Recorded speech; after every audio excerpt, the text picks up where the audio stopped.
Hello friends, welcome to spot kitchen. நம்ம சேனலை first time பார்க்குறவங்களா இருந்தீங்கன்னா மறக்காமல் சப்ஸ்கிரைப் பண்ணிவிடுங்க. இன்றைக்கி நம்ம சேனலில் நம்ம பார்க்க போகிறது சுழியம் அல்லது சோயா உருண்டை அப்படின்னு சொல்லக்கூடிய இந்த பலகாரம் எப்படி பண்ணுறது அப்படின்னு தாங்க பார்க்க போகிறோம்.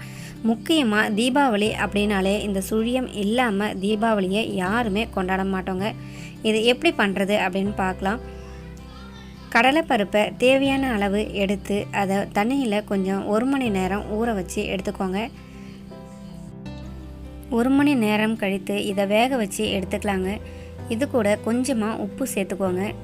குக்கரில் நீங்கள் வேக வச்சிங்கன்னா ஒரு 2 விசில் வச்சாலே போதும்.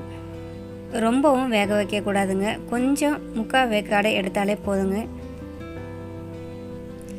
இதை மிக்சி ஜாருக்கு மாற்றி நம்ம கொரகொரப்பாக அரைச்சி எடுத்துகிட்டு வந்துடலாம்.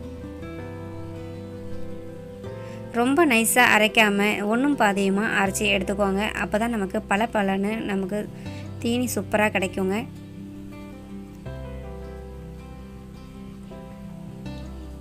இது கூட துருவிய தேங்காய் தேவையான அளவு சேர்த்துக்கோங்க. 1 கப் வெல்லம் இதில் சேர்த்துக்கோங்க. நீங்கள் இனிப்புக்கு ஏற்ற மாதிரி வெல்லம் இன்னும் கூட நீங்கள் சேர்த்துக்கலாம்.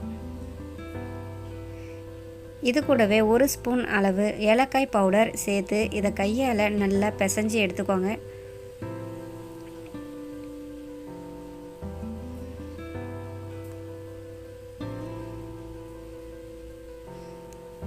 இந்த அளவுக்கு நமக்கு நல்லா பிசைஞ்சதுக்கப்புறம் இதை உருண்டைகளை நம்ம உருட்டி எடுத்தோம்னா நமக்கு சுயம் உருண்டைக்கு தேவையான தீனி ரெடி ஆகிடுங்க. தேவையான உருண்டைகளை இந்த மாதிரி எடுத்து வச்சுக்கோங்க.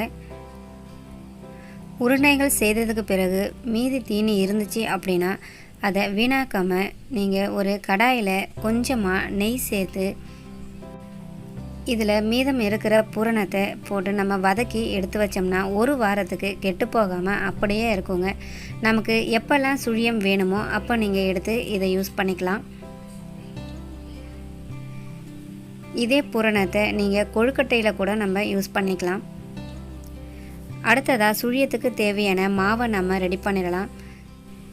ஒரு பாத்திரத்தில் தேவையான அளவு மைதா மாவு எடுத்துக்கோங்க. அது கூட 1/2 ஸ்பூன் அளவு உப்பு சேர்த்துக்கோங்க. அது கூடவே ஒரு 2 ஸ்பூன் அளவு சர்க்கரையும் நம்ம சேர்த்து இதில் மிக்ஸ் பண்ணி வைக்கலாம். இது கூட கொஞ்சமாக தண்ணி சேர்த்து இந்த மாவை நல்லா கரைச்சி விட்டுக்கோங்க. இதில் நம்ம சர்க்கரை சேர்க்கறதுனால நமக்கு சுழியம் ரொம்பவும் டேஸ்ட்டாக கிடைக்குங்க. ரொம்பவும் தண்ணியாக இல்லாமல் ரொம்பவும் கெட்டியாக இல்லாமல் இந்த அளவுக்கு கன்சிஸ்டன்சி வர்ற அளவுக்கு மாவை பிசைஞ்சு வச்சுக்கோங்க. சுழியத்துக்கு மாவு ரெடி ஆகிடுச்சு நமக்கு. அடுத்ததாக கடாயில் எண்ணெய் நல்லா சூடானதும் நம்ம எடுத்து வச்சுருக்கிற உருண்டைகளை மாவில் போட்டு ஒன்றா போட்டு எடுத்துக்கோங்க.